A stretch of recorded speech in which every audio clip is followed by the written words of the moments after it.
Section 1. Welcome to Quahog, Rhode Island, a town that shouldn't exist. There's a small city sitting along the coastline of Rhode Island that you will never find on a map. It sits somewhere between Providence and the ocean, nestled in a geography that shifts and bends depending on which episode you happen to be watching. The streets are mostly the same. Spooner Street is always there, the Drunken Clam is always there. The Pawtucket Brewery sits at the edge of town. James Woods Regional High School processes its students through a system that never quite seems to graduate anyone. The people who live in this town are always somehow exactly the same age they were 25 years ago, even though time has clearly moved around them in ways that occasionally make no sense at all. The city is called Quahog. It is one of the most strangely inconsistent, quietly mysterious, and endlessly fascinating places that has ever existed in animated television. And tonight, we are going to spend a long time there. Most people know Family Guy as a comedy. It is, most of the time. But underneath the cutaway gags and the absurdist humor and Peter Griffin falling downstairs, there is an enormous amount of genuinely unresolved lore. Questions that have been floating around in the background of this show since 1999. Questions that the writers have either deliberately ignored, casually contradicted, or addressed once and then never mentioned again. And those questions, when you sit down and really look at them with patience and care, are genuinely fascinating. Tonight we are going to walk through the most interesting, the most confusing, and the most endlessly debated mysteries in the entire history of Family Guy. We are going to do this slowly, calmly. There is no rush here. The night is long and Quahog is full of secrets, and we are going to take our time with every single one of them, turning each one over in the quiet and letting it reveal what it has to reveal. The show premiered on January 31st, 1999, right after Super Bowl 33 on the Fox network. That first episode pulled in around 22 million viewers, which is a staggering number for an animated comedy series, though it should be acknowledged that airing directly after the Super Bowl inflates any show's numbers considerably. Even accounting for that inflation, the show held strong through its first season, averaging roughly 12.8 million households per week and placing 33rd in the overall Nielsen ratings. For a brand new animated series about a Rhode Island family that included an evil genius baby and a talking dog, those were remarkable numbers. Seth MacFarlane had created something that connected with people almost immediately. And what he had created was not just a comedy, it was a world. A place with history and rules and a cast of characters who each carried their own backstories, their own wounds, their own ongoing and unfinished business.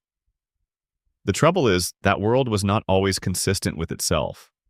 Over 25 years and more than 400 episodes, and multiple cancellations and revivals and writer strikes and network disputes, the inconsistencies have accumulated into something genuinely interesting to examine.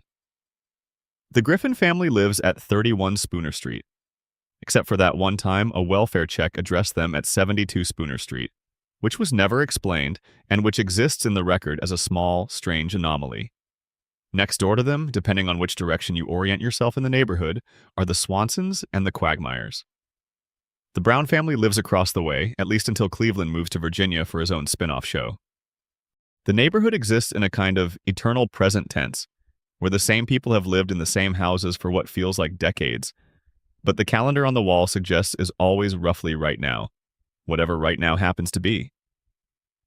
The world of Quahog operates according to what television scholars call a floating timeline.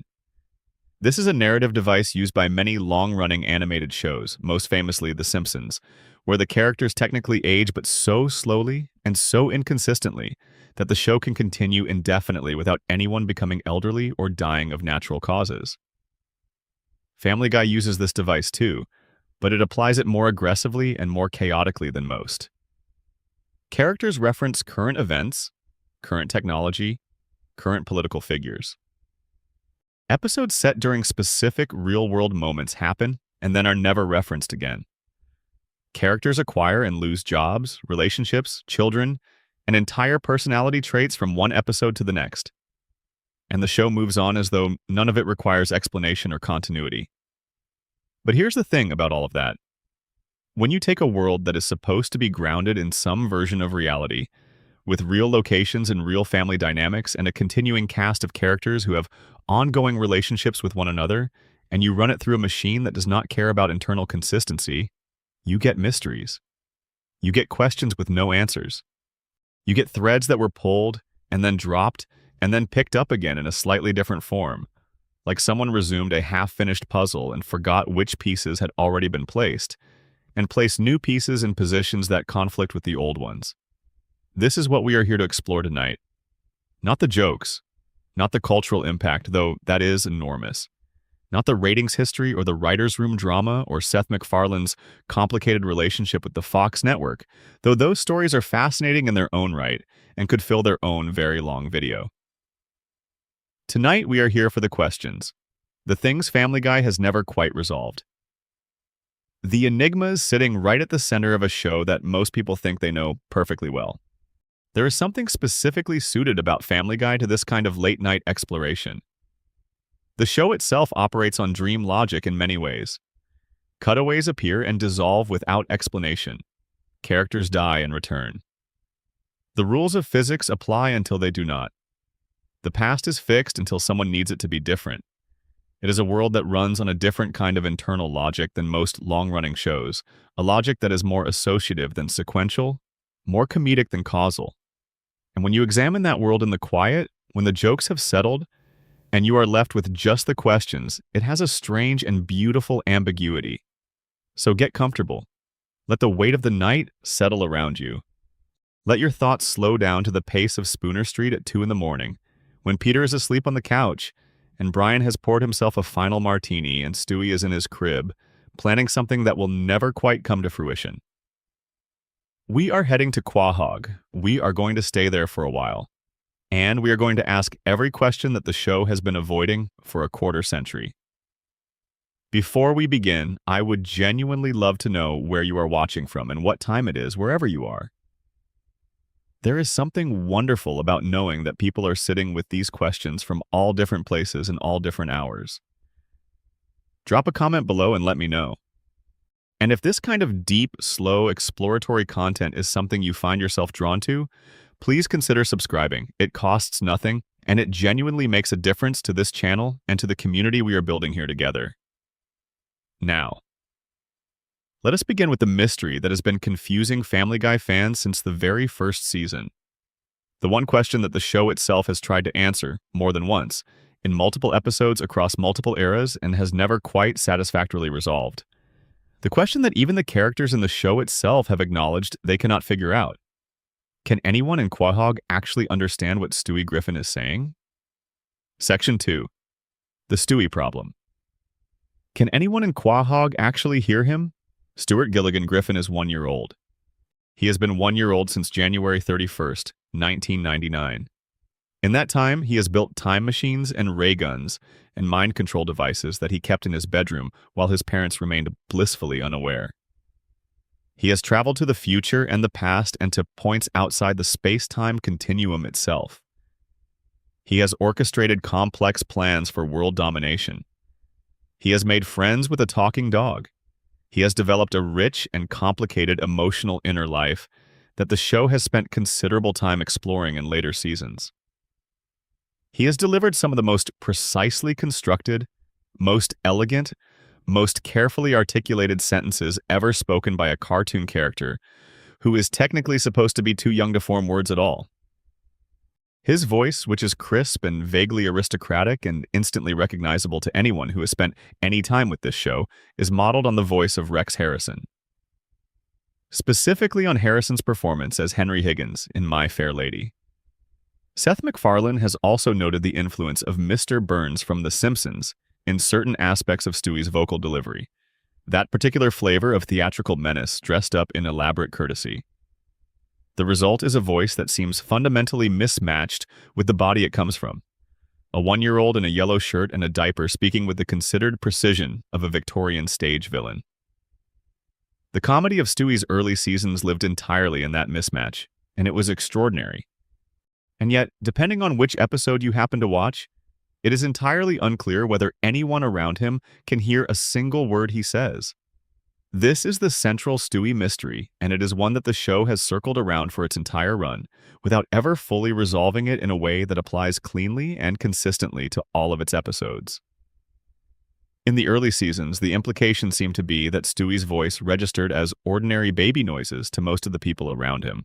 His elaborate speeches about world domination, his detailed plans for killing Lois, his monologues about enslaving humanity and ruling from a position of absolute authority. All of this would be delivered while Lois ruffled his hair and asked if he wanted a bottle. Peter would look at him and see only a baby making sounds.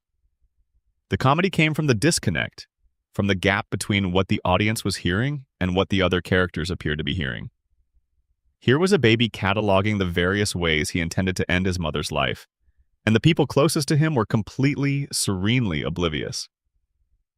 But Brian could understand him. Brian has always been able to understand Stewie. From their very first interactions, the family dog and the evil genius baby communicated with each other fluently and completely. That mutual comprehension was the foundation of one of the most genuinely interesting friendships in the show's entire history. The dynamic worked precisely because it was exclusive. Stewie could not confide in Peter or Lois about his actual plans and feelings. He could not have genuine conversations with Chris or Meg about the things that mattered to him. But Brian was different. Brian heard him. Brian responded to him. Brian, the failed novelist who drove a Toyota Prius and drank martinis and carried the quiet sadness of potential that would never be fully realized, was the one being in the Griffin household who was fully present to Stewie as a person. That exclusivity made their bond feel real and specific in a way that elevated both characters enormously. Stewie was not just a comic device. Brian was not just a straight man. They were two characters who had found each other in a house where neither of them quite fit, and they were genuinely important to each other. The problem started when other characters began understanding Stewie too, but only sometimes, and without any discernible pattern explaining when they would and when they would not. Chris has understood Stewie clearly in numerous episodes, but has also been shown responding with complete blankness in others. Lois, who rarely seems to register Stewie's words in the early seasons, has on multiple occasions responded directly to something he said, agreed with him, finished his sentences, reacted to information he provided. In one episode, she says simply that she agrees with Stewie, crediting him by name and engaging with his position, in a way that requires her to have understood not just that he said words, but what those words specifically meant. Joe Swanson understood Stewie in one episode, appeared in a cutaway hearing what Stewie said, and then returned to his baseline of not appearing to understand him in all encounters before and after. Mort Goldman, on a time travel adventure with Brian and Stewie to World War II-era Germany, understood Stewie perfectly throughout the entire episode, and then went back to apparent incomprehension in all subsequent interactions.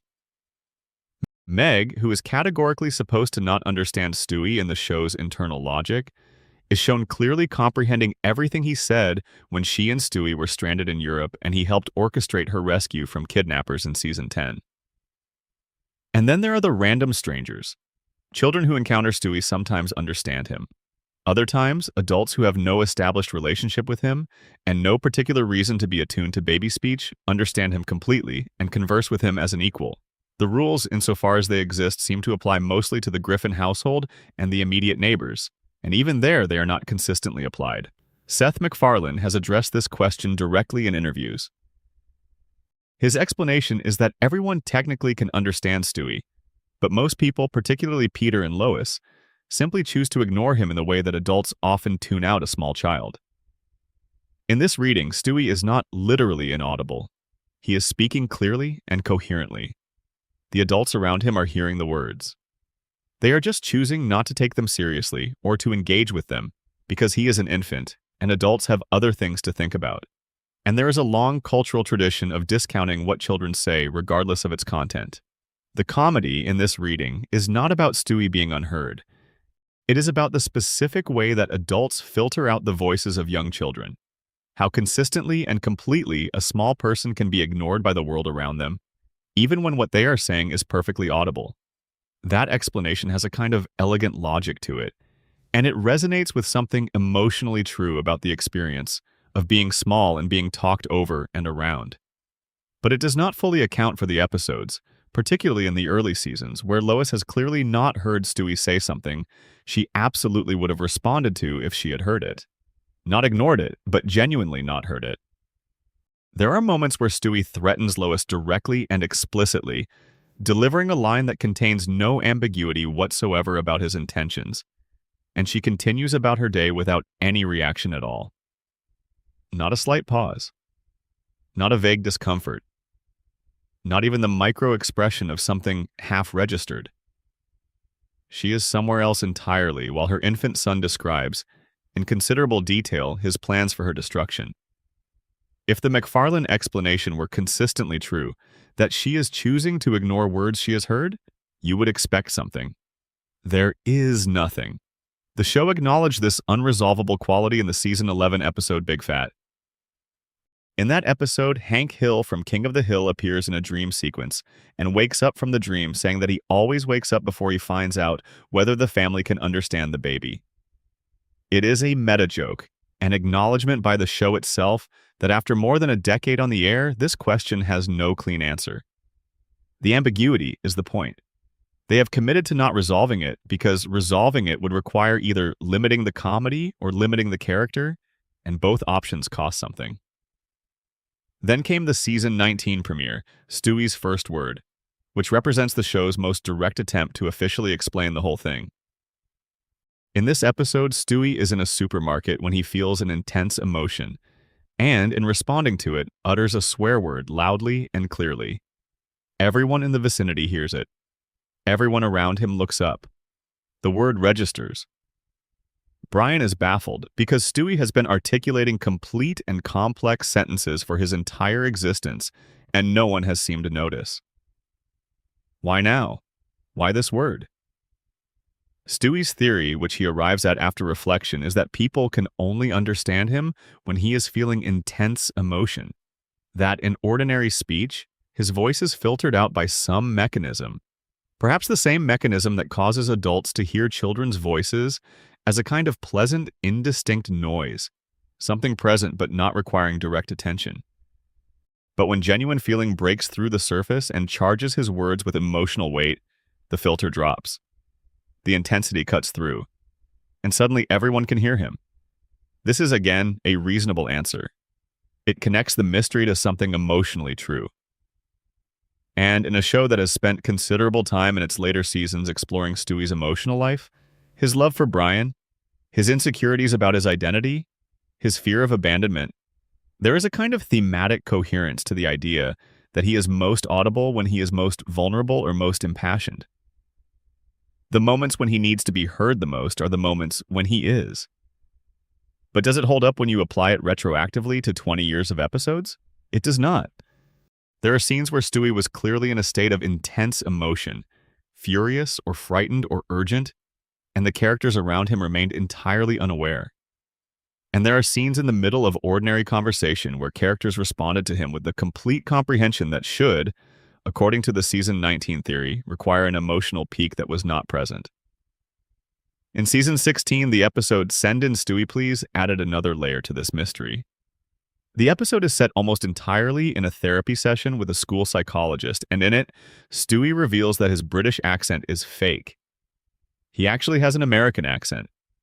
He has been performing the refined, aristocratic voice for his entire life as a kind of protective persona, a carefully constructed identity he presents to the world while something else, something more vulnerable and uncertain, lives underneath.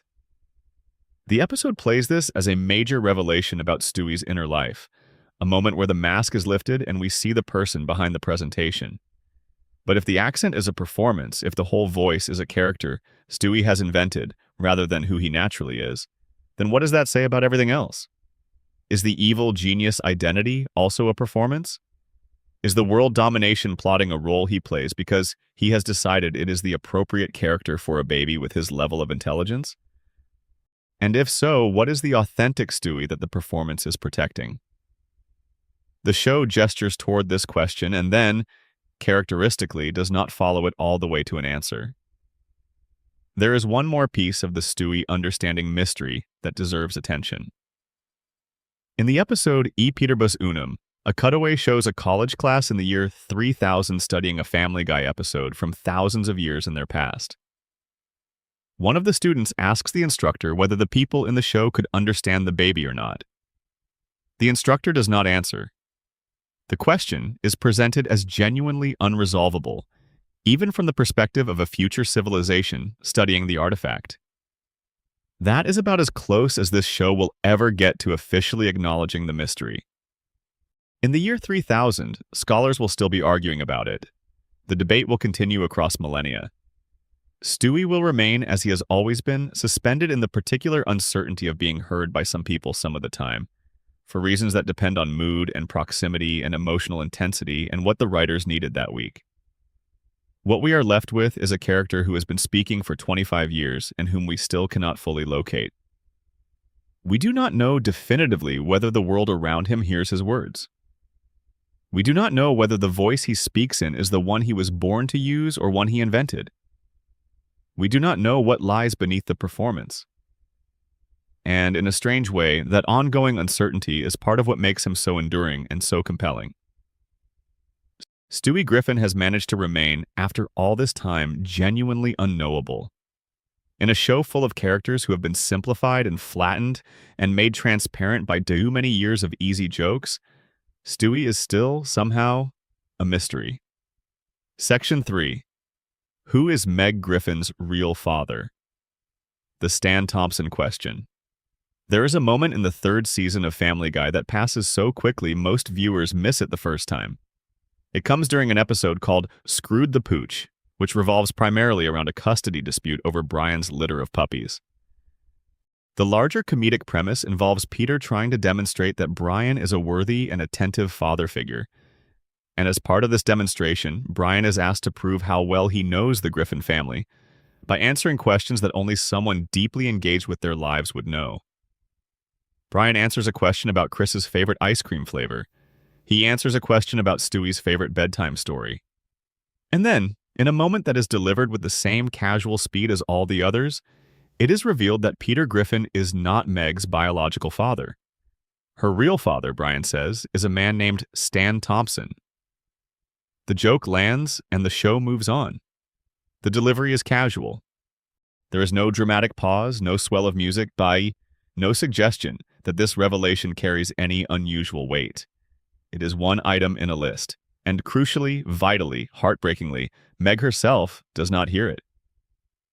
She is sitting in the same room as the people receiving this information about her own identity and her own origins, but she is wearing headphones and listening to music, in the particular way that teenagers use headphones as a form of self-protection from a world that rarely has anything good to say to them. Everyone in the family learns this information. The court learns it. The audience learns it. And Meg, the person most directly shaped by this fact, misses it entirely because of the specific unluckiness that defines her existence in this family. This moment established one of the most enduring and most genuinely poignant loose threads in the show's entire history. Stan Thompson, a man named in a passing courtroom exchange in Season 3, became a permanent question mark hanging over everything. He was referenced again across subsequent seasons, never quite addressed, always hovering at the edges of the story. In the Season 6 episode For Father, Peter imagines what would have happened if he had left Meg with her biological father instead of raising her. The fantasy is presented without warmth.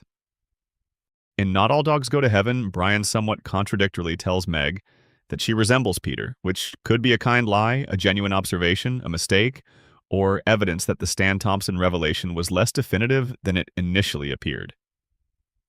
The deeper question here is not really who Stan Thompson is. The deeper question is what this revelation tells us about the Griffin household and the people in it. Consider what it means for Peter. He knows, or has known for some time, that Meg is not biologically his daughter. This is not information he has kept from himself. Brian confirmed it in open court, and Peter was present for that confirmation. He has raised this child, fed her, clothed her, given her a name and a home and a father, even if his performance of fatherhood has been, to put it gently, inconsistent. And somewhere inside him, he carries the knowledge that she is not his in the biological sense. And he has never spoken to her about it. never spoken to anyone about it in any meaningful way, never processed it on screen in a way that lets us see what it means to him. For a man who expresses virtually everything he feels immediately and loudly and with very little filter, this is extraordinary. Peter Griffin is not a man of hidden depths on most occasions. He does not manage complexity quietly. His emotional states are written on his face and in his behavior in real time. And yet this particular piece of information, this thing about his oldest daughter, exists somewhere inside him as something that has never come out. Lois's role in the mystery is equally unresolved. She and Stan Thompson had some kind of relationship before her marriage to Peter, a relationship of sufficient intimacy to have produced a child. That child was then raised by Lois and a man who was not the biological father, without the child being told, with at least several other people in the extended circle apparently aware of the situation, since Brian clearly knew, and without the situation ever generating a serious conversation on screen across 25 years of storytelling. What kind of relationship did Lois have with Stan Thompson? Was it a one-night encounter? A longer affair? Something that happened before Peter was in the picture? Something that happened while Peter was already there? The show has never addressed any of this. We have a name, a confirmed biological fact, and nothing else. The man who fathered one of the main characters of a show that has been running since 1999 exists as essentially a cipher, a name on a list, a fact without a face or a history or any meaningful presence in the story. There have been other details layered into this over the years that deepen the mystery without resolving it. In the episode Peter's Two Dads, Peter discovers that his own biological father is an Irishman named Mickey McFinnigan who abandoned his mother.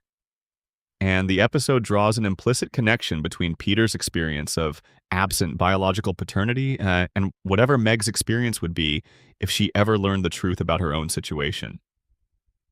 Two people in the same family bound by this specific kind of absence. The show was reaching towards something, setting up a resonance, but it never quite paid it off in any direct way. There is also the suggestion in the episode regarding Carter that Chris Griffin may have been adopted. This is handled with the same lightness as the Stan Thompson revelation, a throwaway line that is never developed, but if taken seriously, it means that potentially two of the three Griffin children may not be Peter's biological children, which changes the picture of what the Griffin marriage actually was in its early years, what Lois's life before the show contained, and what kind of family is actually being depicted when the camera frames them sitting together on the couch. What makes the Stan Thompson situation most painful, when you look at it clearly, is what it says about Meg's position in her own family. She is a person who has been consistently treated as the least important, least interesting, least valued member of a household. She has been ignored and dismissed and belittled in ways that the show has sometimes played for laughs and sometimes acknowledged as genuinely wrong. And underneath all of that, there is a secret about her own identity that everyone around her has been keeping. Every day she spends in that house, every meal and argument and holiday and ordinary Tuesday, she is existing in a situation that has been shaped by information she was never given access to. If she knew about Stan Thompson, would it change anything? Would it explain something about why she has always felt like she does not quite fit? Or would it simply add one more piece of pain to the considerable accumulation she already carries? The show has used this mystery primarily as a background detail, something to occasionally reference rather than explore. But it has weight. It has genuine dramatic weight that the show has mostly chosen not to pick up and carry. And that choice, the decision to keep this particular secret perpetually in the corner of the frame without ever bringing it to the center, is itself a kind of statement about how Family Guy relates to its own characters and to the human cost of the situations it creates for them. Stan Thompson exists somewhere out in the world of Quahog. He is the biological father of the show's most consistently overlooked character.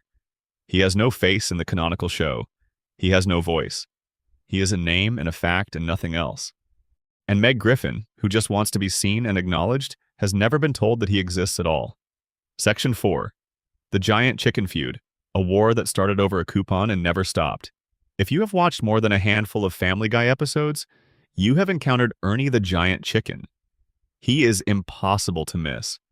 He appears approximately once a season, always at the least convenient possible moment, always without warning, always transforming whatever was happening in the plot into an extended catastrophic fight sequence that destroys large portions of Quahog and leaves an unspecified but definitely significant number of civilians injured or dead.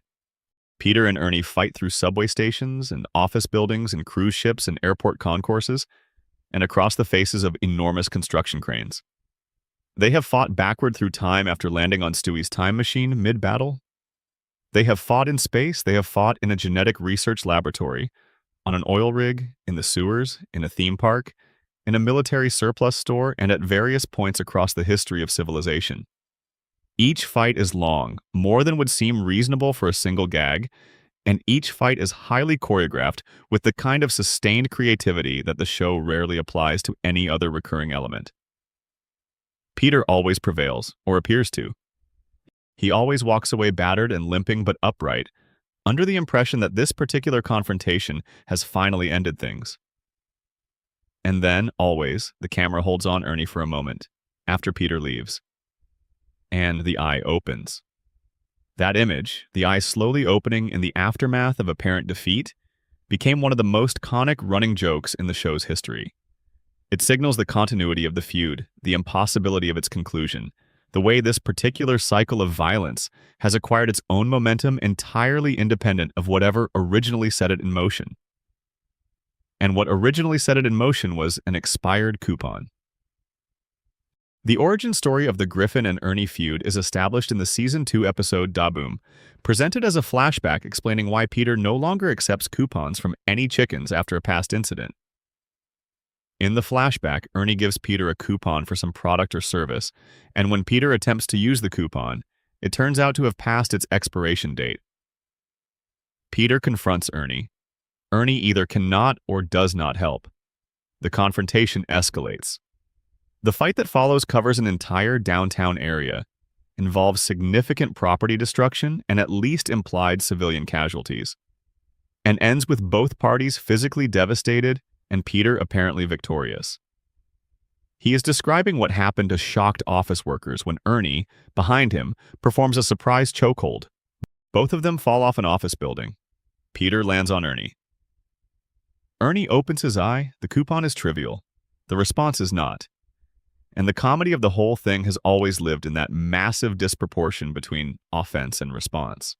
A small injustice, the kind of minor consumer frustration that anyone might experience on a Tuesday, becomes the seed of a multi-decade conflict involving the systematic destruction of public infrastructure and the deaths of bystanders who happened to be in the wrong place when two parties with unresolvable grievances decided to work them out physically. But here is where the first genuine mystery of the chicken relationship emerges. In the Season 5 episode Meet the Quagmires, Peter convinces Death to let him travel back to 1984 so he can relive his youth and fix a mistake he made by abandoning Lois for a different woman. While in the past, at a country club dance, Peter is celebrating the success of his romantic efforts by dancing with great enthusiasm and considerably less coordination. In the course of this dancing, he accidentally punches a young Ernie the Giant Chicken in the face. A person standing next to Ernie tells him to calm down, says that he will probably never see that guy again. This is significant for two reasons. First, it means that when Ernie eventually handed Peter the expired coupon, years later, Ernie already had a personal history with Peter. He had been hit by Peter at a country club dance in the early 1980s. Peter had no memory of this. He was dancing, he was celebrating. He did not register what he had done or to whom he had done it. But Ernie had been carrying it, this punch from a stranger at a dance, and when the opportunity to interact with Peter presented itself again, Ernie took it. And when that interaction soured over the coupon, the older wound reopened, and the whole thing took on a weight that the coupon alone could not explain. Under this reading, Peter is not the aggrieved party in the larger history. Or rather, he is the aggrieved party in the immediate situation of the coupon, but he is also the original aggressor in the story that contains the coupon. He threw the first punch. He did it accidentally and without awareness or malice, but he did it. The coupon incident did not create the feud. It activated a grievance that had been waiting for years to find an expression. The third fight between Peter and Ernie, depicted in the Season 5 episode No Chris Left Behind, ends with both of them stopping in the middle of the fight and realizing they cannot remember what they are fighting about. This is played as comedy, but it is also genuinely true to how long conflicts work. The original wound becomes less important than the habit of fighting, than the accumulated memory of every previous confrontation, than the identity that has formed around the conflict itself. Peter and Ernie do not fight because of the coupon anymore. They fight because they are the kind of people who fight each other, and that identity has become load-bearing. When Ernie takes Peter out for dinner to make peace, bringing his wife Nicole and sitting across from Peter in a restaurant, and acknowledging that the whole thing was over a trivial misunderstanding, the moment is almost touching. Two beings who have destroyed multiple city blocks and caused countless civilian casualties sitting in a restaurant and being, briefly, people who eat dinner together. It works. They have a nice time. And then the check arrives. Both Peter and Ernie insist on paying. Neither will give way. Peter says something dismissive to Nicole. The fight resumes, and the resolution dissolves instantly, not because of any great injustice or any revival of the original grievance, but because two specific personalities, placed in close proximity, generate friction as naturally and inevitably as striking a match. There is also the matter of Ernie's apparent immortality. The injuries he has sustained across his appearances on the show would have been fatal several times over for any normal living creature. He has been burned, drowned, stabbed, hanged, shot, thrown from great heights, apparently reduced to scattered pieces on at least one occasion, and in every case he has recovered. The eye opens, he heals, he returns. No explanation is ever given for this, and the show has never gestured toward providing one. Fan theories have addressed this with varying degrees of seriousness. Some suggest that Ernie is in some way supernatural, that the same quality that makes him capable of the physical feats the fights require also makes him functionally impossible to kill. Others have proposed that the fights exist outside of regular continuity in some sense, that they happen in a space governed by different rules than the rest of the show, almost as though the universe specifically suspends its normal physics when Peter Griffin and a giant chicken decide to settle their differences. Ernie's domestic life, glimpsed in several later season episodes, adds another dimension to the mystery of what he actually is. He has a wife named Nicole, who is also a giant chicken. They have at least one child together. They live a recognizably ordinary Quahog life in the spaces between his fights with Peter. He gardens. He goes to museums with his son. He takes his wife out to dinner. He is, between encounters with Peter, essentially a regular Quahog resident who happens to be 6 feet tall and covered in feathers and effectively impossible to kill. The ordinariness of his domestic life makes the violence of his other life stranger, not less. The show eventually confirmed, through showrunner Alex Sulkin, that Ernie was killed in a later episode. The decision was made because the character had run his course. This was intended as a final resolution. But given Ernie's established pattern of not staying dead across more than a decade of encounters, and given the way the eye opens every single time, it is genuinely difficult to know whether to take a confirmed Ernie death at face value. In Quahog, where the rules of finality apply selectively, and the past can be revisited and altered, and the future has been seen and changed, death is rarely as permanent as it first appears. Section 5. Bonnie Swanson's Eternal Pregnancy and the Secrets of the Swanson Family. Bonnie Swanson is the wife of Joe Swanson, the paraplegic police officer who lives next door to the Griffins on Spooner Street. She is soft-spoken. She has the emotional composure of someone who has been managing a complicated situation for a very long time, who has made a kind of peace with the complications, though not without kata. She is patient in the way that people are patient when patience has become the only available option. She is also the television character who, in the entire history of the medium, maintained an on-screen pregnancy for the longest consecutive stretch of time. Bonnie Swanson first appeared in the first season episode A Hero Sits Next Door, which aired in 1999. She was visibly pregnant in that episode. She remained visibly pregnant through the entirety of the first season, through the second season, through the third season, through the show's first cancellation, and through the years the show was off the air and through its revival in 2005. She was pregnant in Season 4 and Season 5 and Season 6. She carried this child through the writer's strike of 2007 and 2008. She carried it through political upheavals and cultural shifts and multiple changes in who was running the writer's room. And in the 7th season, in an episode called Ocean's 3.5, she finally gave birth to a daughter named Susie, who was promptly introduced to the world while Quagmire made a joke about how the baby was already 18. By the most conservative count, this was 116 episodes. 6 real-world years. The show itself acknowledged the absurdity in the Season 4 episode Blind Ambition, when Peter turns to Bonnie and says, with the directness that Peter brings to all observations about social reality, that she has been pregnant for like 6 years, and that she should either have the baby or not. This acknowledgement did not accelerate the timeline. Bonnie remained pregnant for approximately another 2 seasons after Peter made this comment. The biology of Bonnie's pregnancy is its own quiet mystery. Joe Swanson's paraplegia is typically presented as affecting everything below a certain point on his spinal column. The mechanics of how Bonnie became pregnant are never addressed, which is both understandable from a broadcast comedy perspective and also genuinely puzzling when you think about the episode in which Joe's disability became permanent and try to work out what the timeline of events actually was. The show has been inconsistent about when exactly the pregnancy began relative to Joe's injury, and the inconsistency is never addressed. Joe's injury itself is a mystery with 2 contradictory canonical origins. In one version of the story, which has been repeated multiple times and is the most widely known, Joe was injured on Christmas Eve while trying to stop a group of criminals who had disguised themselves as the Grinch. He was tracking them across a rooftop and fell. The injury he sustained left him paralyzed, but also established him as a hero, a man who had put himself in danger on behalf of the community during the most symbolically charged night of the year, which is perhaps why this particular version of the story has stuck most consistently in fan memory.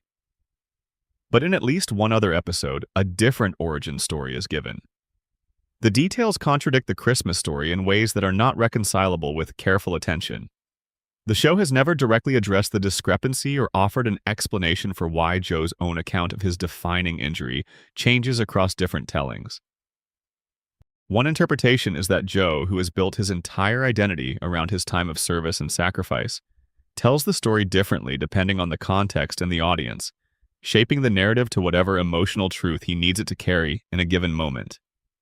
This would make him a more complicated and human character than the show usually allows him to be. But the show has not confirmed this interpretation. It has simply left 2 versions of the story in the record without comment. Joe's son Kevin is another Swanson family mystery that the show created and then mostly walked away from.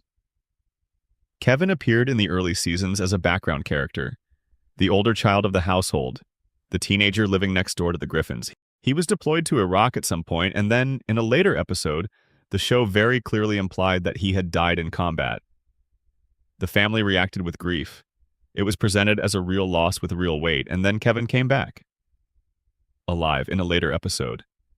The show offered a quick explanation that he had faked his death, which was handled with so little attention and so little ceremony that it failed to address any of the emotional logic of his absence or his return.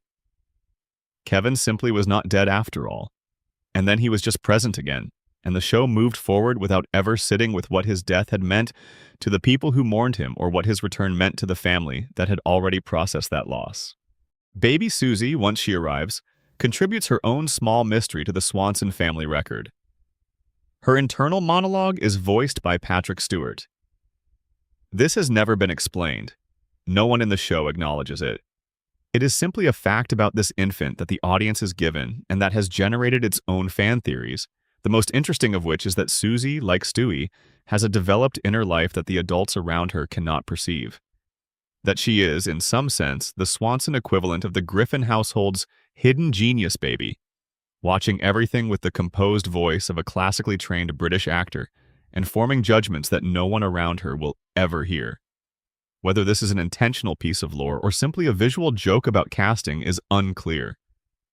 The show has not confirmed either reading. Susie remains an enigma in the Patrick Stewart voice, speaking silently to an audience that can hear her while the people in her immediate vicinity remain unaware. In later seasons, Bonnie's own character shifts in interesting ways. She begins showing resentment toward Joe. She is revealed to have had ambitions and desires before her marriage that got submerged in the work of managing Joe's situation. She has an emotional connection with Brian that is never fully explored. She becomes, in fragments and across widely separated episodes, a more complicated person than she was initially presented as. But these revelations come in isolated episodes and are not built into a coherent arc. Bonnie's complexity is gestured at rather than constructed. She is a woman the show occasionally remembers has a rich inner life, and then forgets again when the plot requires her to stand calmly in the background. The Swanson family is, in this respect, a collection of questions that the show has been accumulating for years without any apparent intention of answering them. Bonnie's impossible pregnancy, Joe's contested origin story, Kevin's unresolved death and return, Susie's Patrick Stewart interior. The house at the end of Spooner Street holds more unresolved lore than perhaps any other location in Quahog, and it does so quietly, without the dramatic lighting and swelling score that would usually signal importance. Section 6. Brian Griffin. The dog with no ordinary origin. Brian? Edward Griffin is a white Labrador retriever who stands upright, drives a Toyota Prius, holds strong political opinions, drinks martinis with evident preference, has dated multiple human women, holds strong literary ambitions that have never quite been fulfilled, attended Brown University without graduating, served in the Iraq War, and functions in the world of Quahog as something approaching a full social equal to every human being he encounters. He is also, in the plainest biological terms, a dog. The show treats this combination as given, as background, as unremarkable. Nobody finds it strange that Peter Griffin's best friend is a talking Labrador who has feelings about Proust. Nobody has ever explained why this is possible. The origin story that Family Guy provides for Brian is simple. He was a stray living on the streets of Quahog, washing car windshields for spare change, when Peter Griffin drove past him and felt sorry for him. Peter offered him a home with his family. Brian accepted. He has lived with the Griffins since then. In the episode, Brian. Portrait of a Dog from the first season, this backstory is shown in a flashback that establishes the basic and immediate warmth of their connection. A man saw a dog in difficulty and extended kindness. The dog accepted. The friendship began. This is a fine story. It is emotionally satisfying and requires no further examination if you are watching casually. But the more you look at it, the more incomplete it becomes. Brian has a past that predates the streets. He attended Brown University, an Ivy League institution with competitive admissions and significant associated costs. He did not graduate, but he was there, he was enrolled, he was presumably taking classes and interacting with professors and submitting work and doing whatever a talking dog does when he attends one of the most selective universities in the United States. How did he get in? How did he pay for it? What brought him from a Rhode Island university to the streets of the same city years later, in circumstances degraded enough that he was washing windshields for change? The show has given us pieces. He mentioned the Peace Corps. He referred to a period in New York. There are references to intellectual circles he moved in during earlier periods of his life. He has a son, Dylan, who is a teenager and who is fully human in appearance and apparent biology, born to a human woman named Tracy. The mechanics of this are never addressed. Brian has a human son. The show treats this the same way it treats all of Brian's human attributes, as simply true, requiring no investigation. His parents were ordinary dogs. This is established in the episode Road to Rhode Island, when Brian returns to the home where he was raised as a puppy and reunites with his original owner.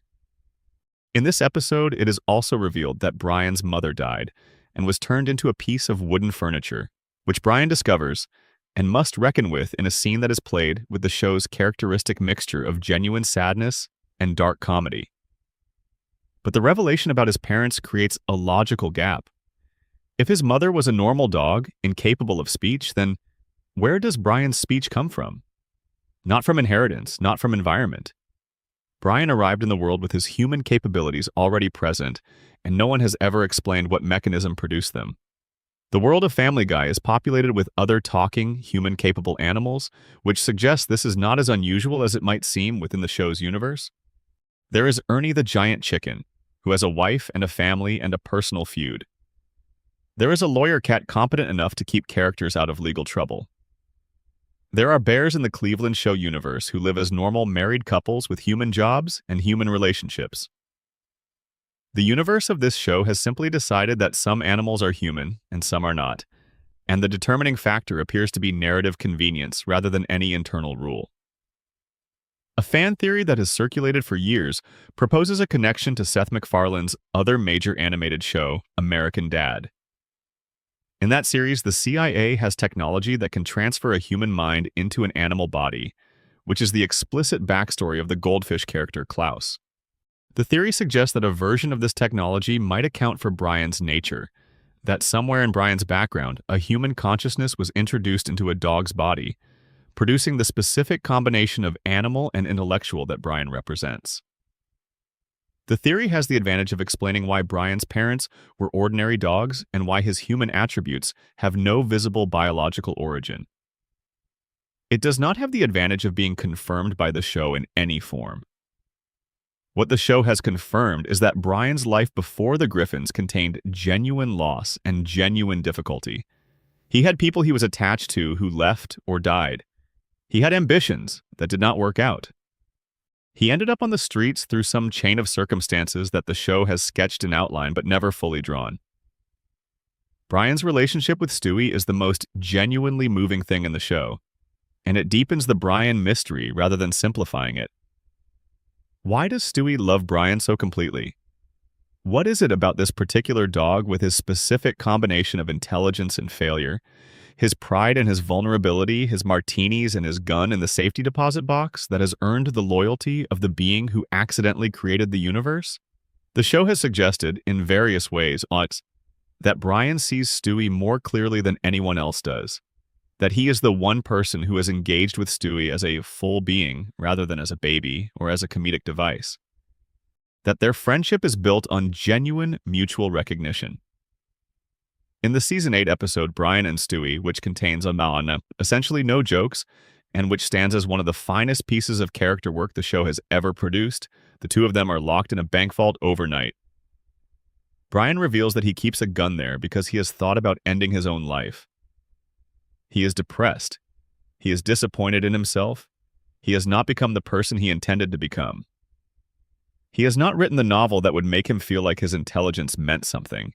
He loves a woman who is married to someone else and who will never be available to him. He is, in the fullest sense, adrift. Stewie sits with Brian in the vault and shows him that he is loved.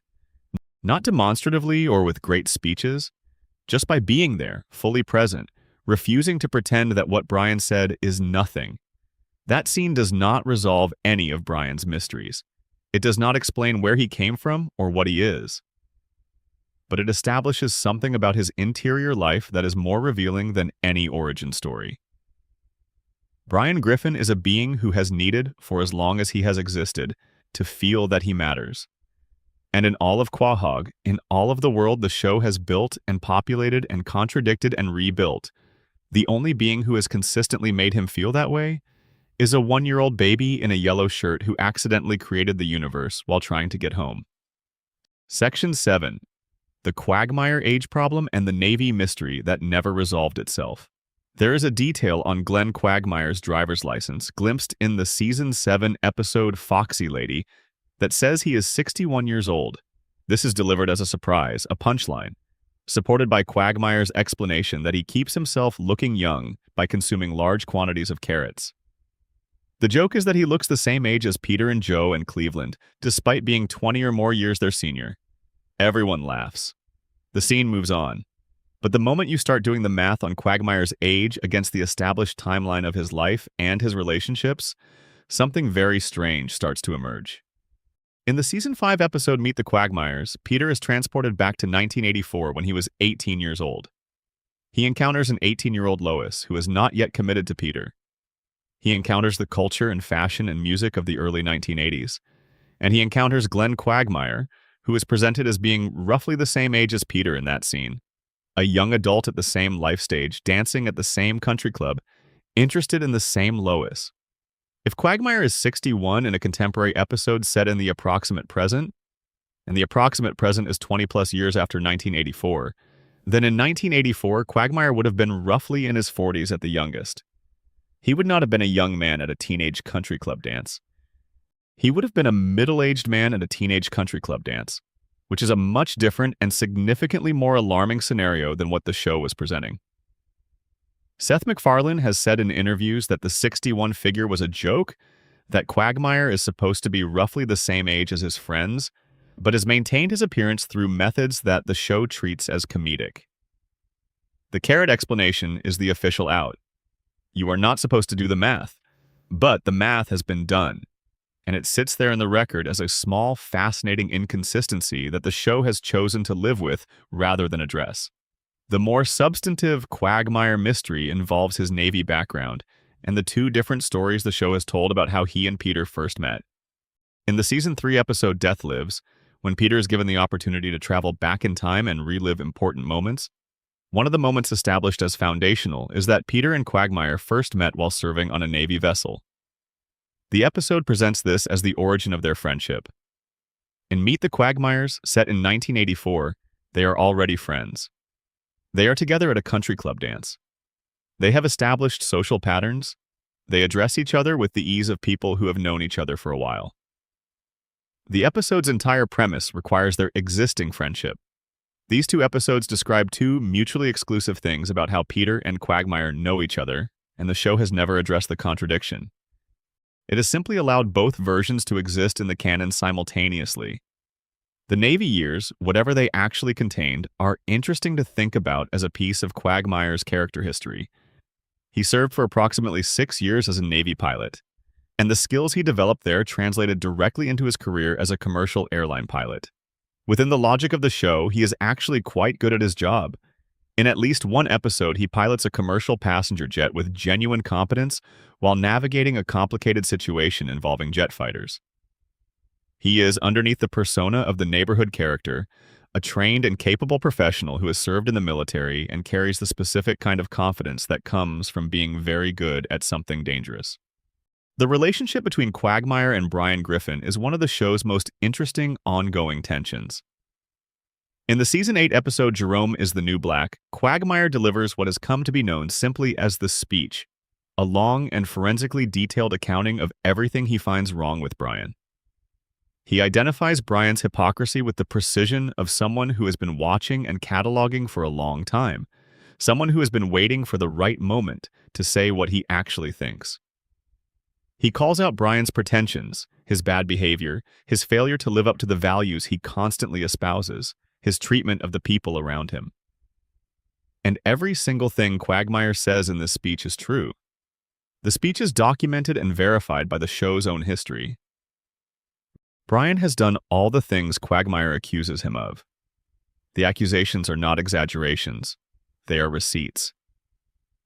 What makes this speech so interesting is the subtext. Quagmire is himself morally compromised in obvious ways. The show has not been shy about depicting his behavior and its effects. He knows he is not a good person. He has never pretended otherwise. What he cannot stand about Brian is not Brian's actual behavior, which in many ways is comparable to Quagmire's own. What he cannot stand is the performance of virtue, the gap between who Brian claims to be and what Brian does, the sustained pretense that he is different from and better than the people around him, when the evidence consistently suggests the opposite. In Quagmire's moral universe, honest vice is more tolerable than dishonest virtue. He is what he is. He does not dress it up. Brian dresses everything up, and the distance between the dressing and the reality is what Quagmire has never been able to forgive. This is a genuinely interesting ethical position, and it is coming from a character who is usually deployed as a vehicle for jokes about the most basic human appetites. Quagmire contains this ethical position. He has thought about it. He expresses it with the conviction of someone who has arrived at it through experience and reflection. And then the show puts him back in his corner and returns him to his usual function, and the complexity goes back into storage until it is needed again. Glenn Quagmire is 61 years old, or he is roughly the same age as his friends. He met Peter in the Navy, or he knew Peter years before any Navy service. He is a shallow character who exists primarily for comedic effect, or he is a person with a complex interior life and a coherent ethical philosophy who has been assigned the role of comedic effect by a show that does not always know what to do with its own characters. All of these things are simultaneously true about him, and none of them fully resolves into a single picture, which, in the end, might be the most Quahog thing about him. Section 8. Stewie created the universe.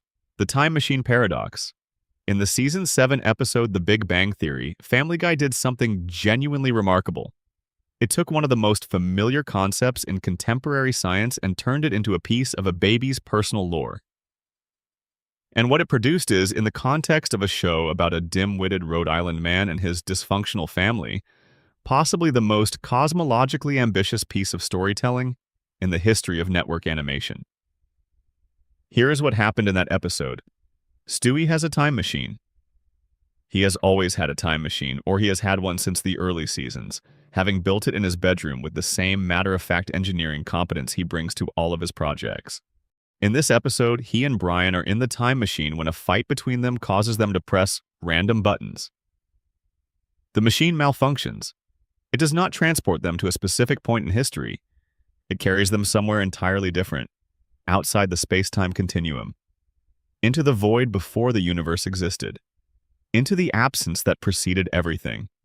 They are, in the most literal possible sense, in a place where nothing exists. There is no space, there is no time. There are no laws of physics, because the laws of physics are properties of the universe, and the universe has not happened yet.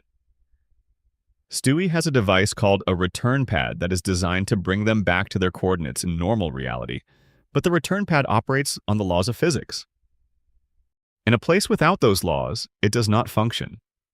Their only option is to risk their lives, to overload the return pad's reactor, release all of its stored energy as a single explosion, and hope that the explosion is large enough and violent enough to propel them back into the universe.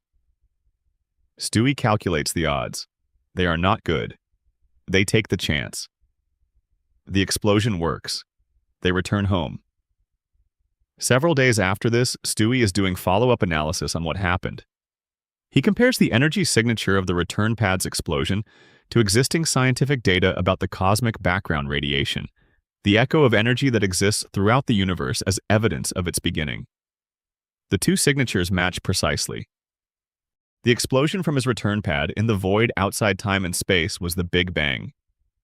The universe began because Stewie overloaded a device in order to get home. Stewie then works through the implications. This creates a closed causal loop. The universe created the conditions for Stewie to be born and to build the time machine. The time machine carried Stewie to the void before the universe. Stewie's actions in the void created the universe. The universe created the conditions for Stewie to be born. The loop has no beginning and no end. It simply is perpetually cycling through itself. This structure, which is known in physics as a bootstrap paradox, describes exactly this kind of situation where an event causes something that then causes the original event, creating a circle of causation with no external point of origin. If you accept the episode as canonical, and it is treated as such within the show's internal logic, then Stewie Griffin is the reason anything exists at all. Every galaxy formed from the energy of his explosion. Every star that has ever burned. Every planet that has ever formed. Every living being that has ever existed anywhere in the universe, all of it traces back to one baby trying to get home from the void. He did not intend this. He was not trying to create the universe. He was trying to not die in a place where physics did not apply. The universe is a side effect of his survival instinct. The same episode introduces Bertram, who is Stewie's antagonist in the mythology of the show's more ambitious storylines. Bertram is another child, also fathered by Peter Griffin through a sperm donation, making him Stewie's half-brother in a complicated sense. He finds out about Stewie's time machine and uses it to travel back in time to kill Leonardo da Vinci, who is one of Stewie's ancestors. His plan is to erase Stewie from history, and with Stewie erased, nothing would have been present in the void to trigger the Big Bang, and the universe would not exist. When Bertram kills Da Vinci and Stewie begins to be erased from history, time itself starts unraveling. Because removing Stewie does not just remove one person, it removes the event that created everything. Stewie travels back further and kills Bertram before Da Vinci can be murdered. He saves himself. He saves everything. The loop closes. The universe continues. And then the show goes back to being a comedy about a man who falls down. The road to the multiverse introduced another dimension to Stewie's cosmological toolkit, the ability to travel between parallel universes using a remote control. In that episode, Stewie and Brian jump between realities, a universe where Christianity never existed and science advanced unimpeded for 1,000 additional years, a Disney animated universe, a Flintstones universe, a Japanese occupation universe, a robot chicken universe, a universe where humans are subservient to dogs. Each of these universes is real within the logic of the show. Each of them is a complete reality, populated by complete beings, existing alongside Stewie's universe in a structure of infinite alternatives. In the episode Back to the Pilot from Season 10, Brian and Stewie travel back to the first episode of Family Guy, which aired in 1999. They meet their younger selves. They interact with the world of the show at its earliest point. Brian, aware of what is coming in the real world, attempts to warn his past self about the September 11th attacks. He whispers to past Brian that something terrible will happen in 2001 and that past Brian should warn people. Past Brian does, and the result is catastrophic. By interfering with the timeline, Brian accidentally sets in motion a chain of events that leads to a Confederate war in the near future, a nuclear exchange that devastates Quahog, and a timeline significantly worse than the one Brian came from. He and Stewie have to go back and undo the warning, restoring the original history with all of its tragedy, because the alternative history is worse. The full cosmological picture that emerges from the accumulation of these episodes is staggering. A baby in Rhode Island is the origin point of all existence. His time machine is the most consequential object in the history of the cosmos. His adventures with Brian are not just friendship road trips, but interventions in the fabric of reality that have reshaped the timeline on multiple occasions. The cutaway gags and the jokes about Peter's weight and the recurring fights with a giant chicken are all happening inside a universe that exists because a baby needed to get home one time. And none of the other characters know this. Nobody in Quahog walks around aware that the Griffin family's youngest child is the reason anything is here. The grocery store is stocked, and the Drunken Clam serves its beer, and life continues in Quahog because, years ago, a baby pressed the wrong button on a device he built in his crib. Section 9. The Quahog Murders. Who shot Diane Simmons from an upstairs window? In the 9th season premiere of Family Guy, which aired on September 26, 2010, the show produced one of its most genuinely ambitious and most consistently praised episodes. And then there were fewer is a full hour-long mystery episode, the first time the show had attempted something of that length and that genre. Virtually the entire population of Quahog's regular cast is anonymously invited to a mansion on a remote island by actor James Woods. They arrive to discover that Woods has become a born-again Christian and wants to make amends with everyone he has wronged in his life in Quahog. A list that, given Woods' history on the show, is considerable. The invitation list includes the Griffins, Quagmire, Joe and Bonnie Swanson, Tom Tucker, Diane Simmons, Mort and Muriel Goldman, Quagmire's new girlfriend Stephanie, and various other recognizable residents. They gather in Woods' mansion. The storm outside darkens. The bridge back to the mainland falls under a tree. The landline is cut. Cell service does not reach the island. Someone starts killing people. The episode is constructed with genuine craft. It borrows deliberately from Agatha Christie's And Then There Were None, and it does so with enough self-awareness and enough competence that the homage lands without feeling like mere imitation. The mystery has real clues. The suspects are established with real motives. Characters behave in ways that are consistent with who they have been shown to be across the preceding 8 seasons. The episode treats its premise seriously, even while maintaining the show's characteristic tone. The murders accumulate. Quagmire's girlfriend Stephanie is shot first. Then James Woods is stabbed. Then Priscilla, Muriel Goldman, and Derek are killed. The survivors try to identify the killer from within their trapped group. Alliances form and break. Suspicions shift. Lois eventually identifies Diane Simmons as the killer. Diane's motive, which she explains in a scene with Lois, is a portrait of accumulated humiliation. She has been replaced as co-anchor at Quahog's news station by a younger woman. Her relationship with James Woods collapsed. Her life has not gone the way she expected or deserved. The plan she constructed was to kill Woods and frame Tom Tucker, but the plan went wrong from the first moment when Stephanie was accidentally killed instead of Woods. And the subsequent murders were Diane eliminating people who might be able to identify her. Diane takes Lois hostage. She leads her to the edge of the island's cliffs. She intends to shoot Lois and solve her last loose end. She presses the gun toward Lois. She delivers her final speech. And then Diane is shot, from an upstairs window, by someone who is not visible in the frame. She loses her balance. She falls from the cliffs. She dies. The episode ends. The mystery is solved mostly. The killer is dead. Lois is safe. But the question of who shot Diane from the upstairs window is never definitively answered within the episode itself. The most commonly cited candidate is James Woods. He was stabbed earlier in the evening but was apparently not killed. He survived and managed to reach an upper floor of the mansion in time to take the shot that saved Lois. This interpretation is supported by the episode's staging and by the implicit logic of the story, which wants a hero and Woods is the most available candidate. Woods does reappear in subsequent seasons, explained by the revelation that a secret celebrity medical facility revived him, which is a detail delivered with the offhand breezy confidence that Family Guy uses when it knows an explanation is flimsy but needs one anyway. But the episode itself does not show us the hand holding the gun. It does not confirm who fired the shot. The shooter is presented as a question mark, an unseen actor whose identity the audience is invited to infer rather than observe. Stewie has also been proposed as a candidate. He has been running his own parallel operation throughout the episode, aware of the killings, moving through the mansion with his own agenda. He is certainly capable of marksmanship.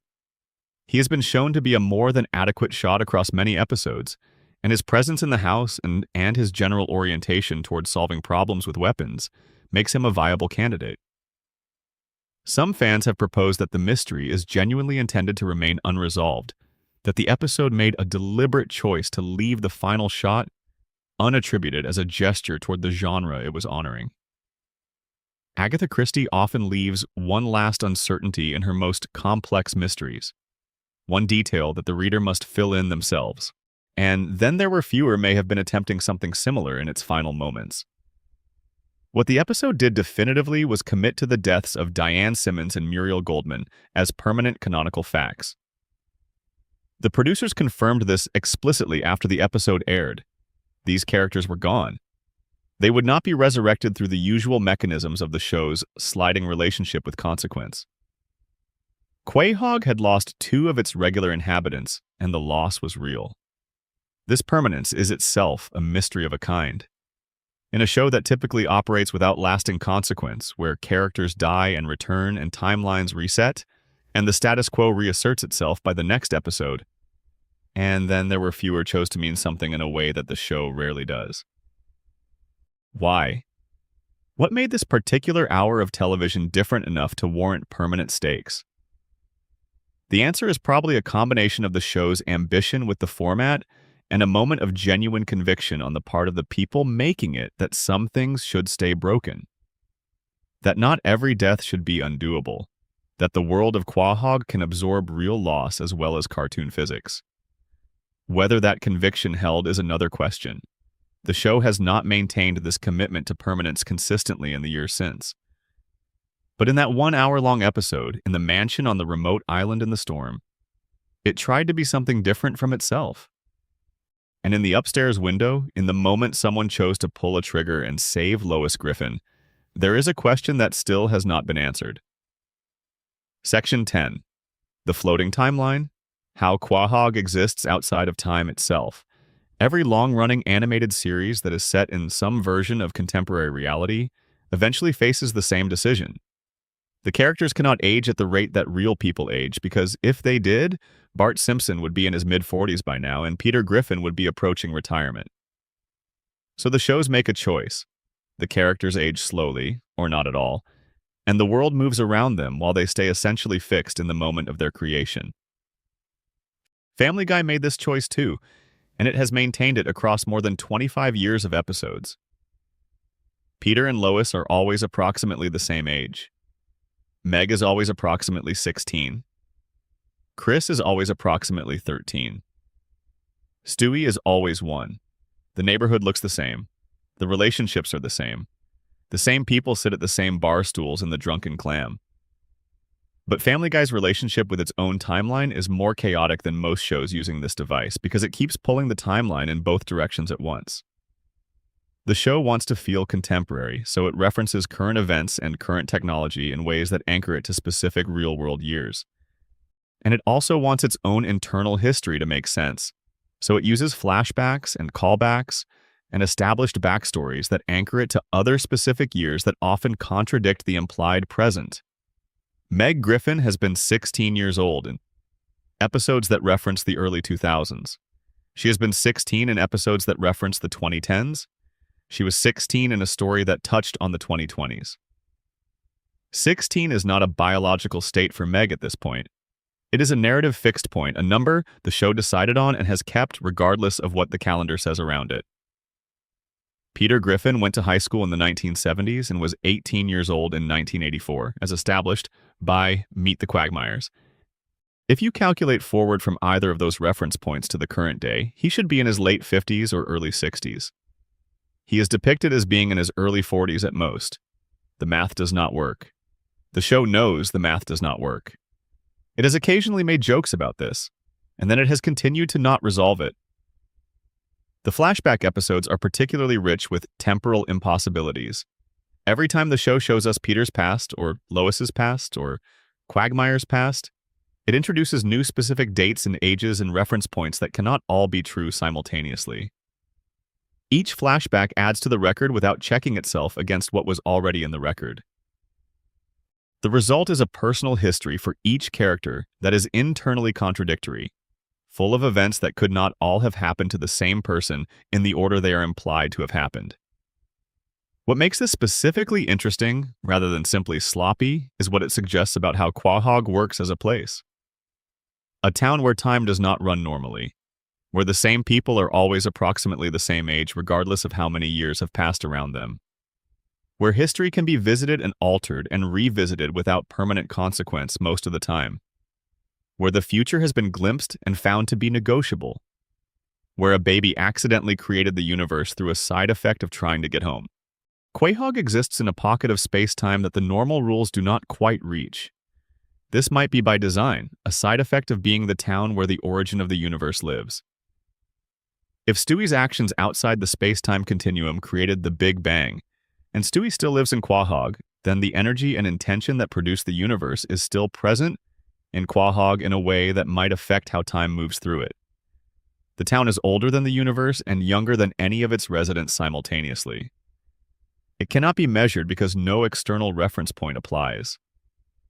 This is, of course, not a theory the show itself has articulated. It is an inference from the accumulated weirdness of how time behaves in the show's world, an attempt to find a coherent explanation for the many ways Quahog seems to operate by different temporal rules than everywhere else. But there is a simpler way to describe what makes the Quahog timeline what it is. It is a world built to tell the same story forever. The story of a family on Spooner Street, imperfect and loving and chaotic and occasionally aware of what it is and always returning to what it has always been. The floating timeline is not a flaw in that story. It is a feature of it. The characters do not change because they are not supposed to change. They exist in the particular amber of a place where every day is essentially the same as the day before it. Where the Drunken Clam always has beer and Brian always has his manuscript in the drawer, and Stewie always has something waiting in his bedroom that the rest of the family would find alarming if they only knew. There is something that can feel in the right mood and at the right hour like comfort in that. The unresolved mysteries of Quahog are not frustrations so much as they are permanent features. They will not be answered because answering them would require the show to commit to a version of its world that closes certain doors, and the doors being open is part of what the world is. Meg's father remains uncertain. Stewie's voice is heard by whoever the story needs to hear it. Brian came from somewhere and will not say where. Ernie the chicken keeps coming back. Quagmire is 61 or 42 depending on which episode you use. Bonnie carried her baby for 6 years and nobody adequately explained why. Someone shot Diane Simmons from an upstairs window and has never been identified. The universe was created by a baby on a return trip from outside space-time. These are the conditions of existence in Quahog, Rhode Island. They are not problems to be solved. They are the texture of the place. Late at night, when everything else has gone quiet and the day has finished doing whatever the day did, there is something that works about sitting with these questions and not answering them. About letting Stewie be partially audible and Meg's father be a name without a face and the giant chicken's eye open in the silence after every defeat. About letting the night run long in a town where time does not move in straight lines anyway. Quahog breathes in the dark. The Drunken Clam is still open, or it is always open, which might be the same thing. Somewhere on Spooner Street, a light is on. Peter is on the couch. Brian has poured himself the last drink of the evening. Stewie is in his crib, working on something, turning something over in his mind with the patient persistence of a being who has all the time in the world because he, in some important sense, made all the time in the world. None of it adds up. All of it is exactly as it should be. Sleep well. We have been here long enough. The questions will still be here when you come back, unchanged and unanswered, as they have always been. Quahog is patient. It has nowhere to be. It will be here, suspended in its particular forever, whenever you want to return.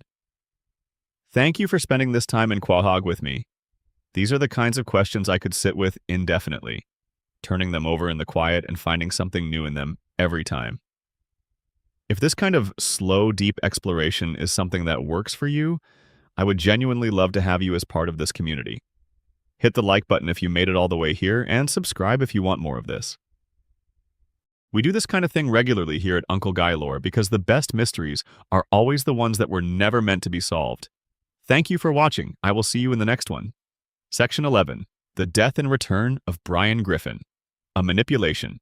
That backfired. There is a specific kind of grief that animation fans experience when a show kills a beloved character. It is not the same as mourning a real person, obviously, but it is also not nothing.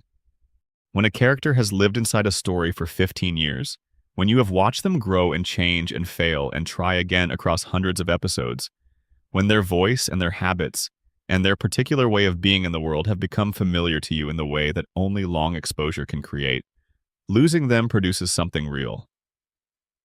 On November 24th, 2013, in the Season 12 episode titled Life of Brian, Brian Griffin was hit by a car and killed. The show treated it seriously.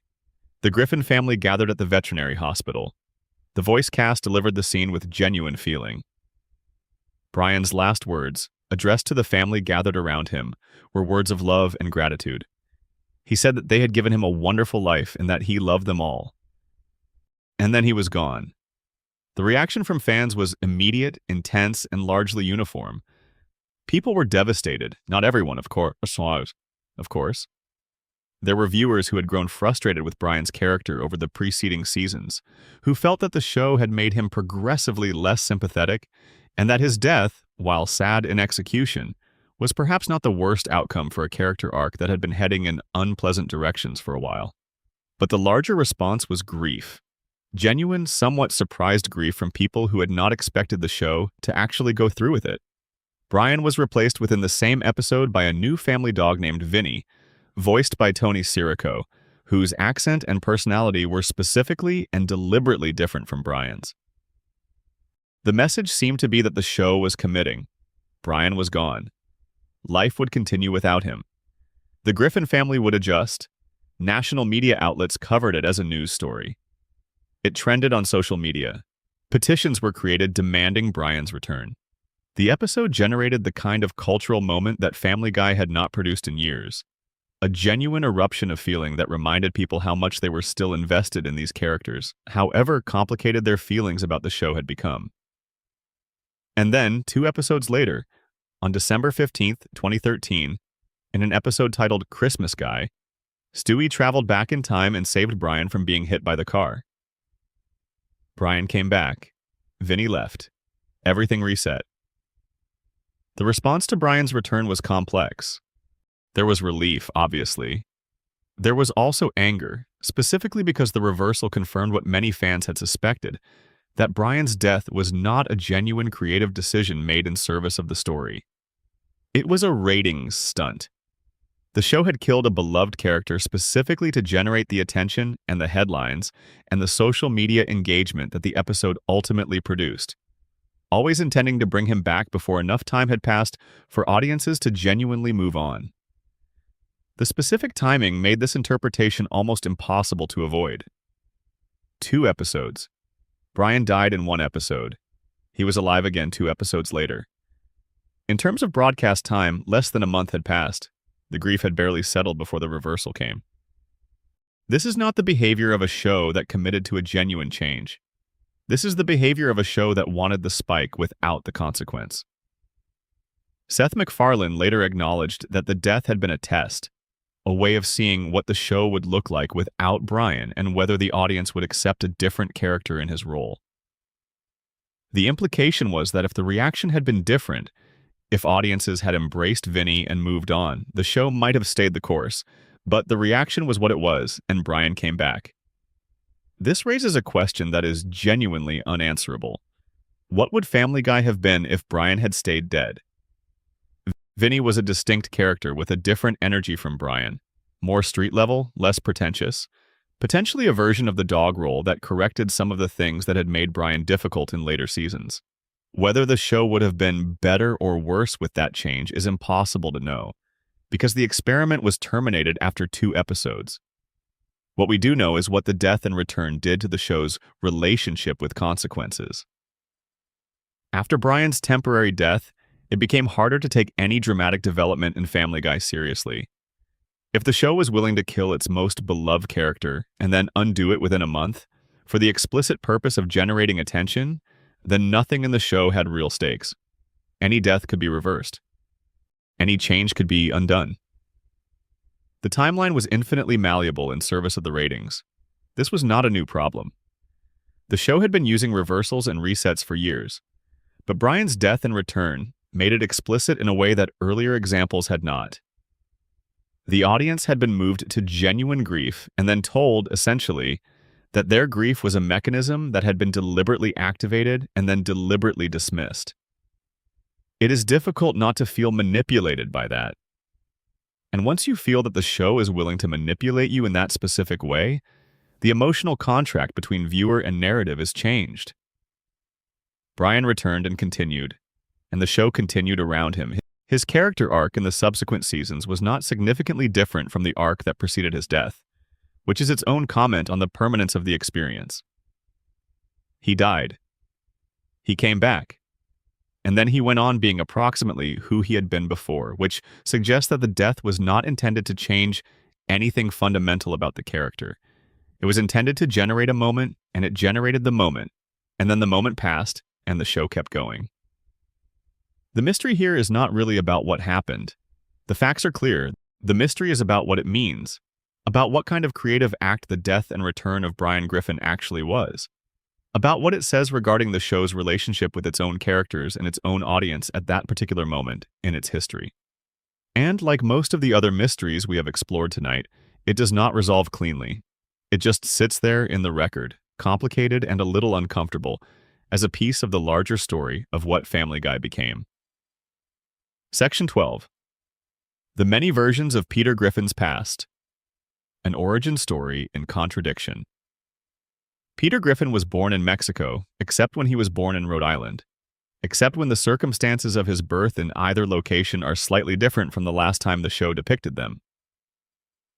His father is a man named Francis Griffin, except that Francis is not actually his biological father, because his biological father is an Irishman named Mickey McFinnigan, whom he does not discover until season 5. His mother is Thelma Griffin, who is a consistent and recurring presence, though her relationship with Francis has been depicted in different ways depending on which episode you are watching.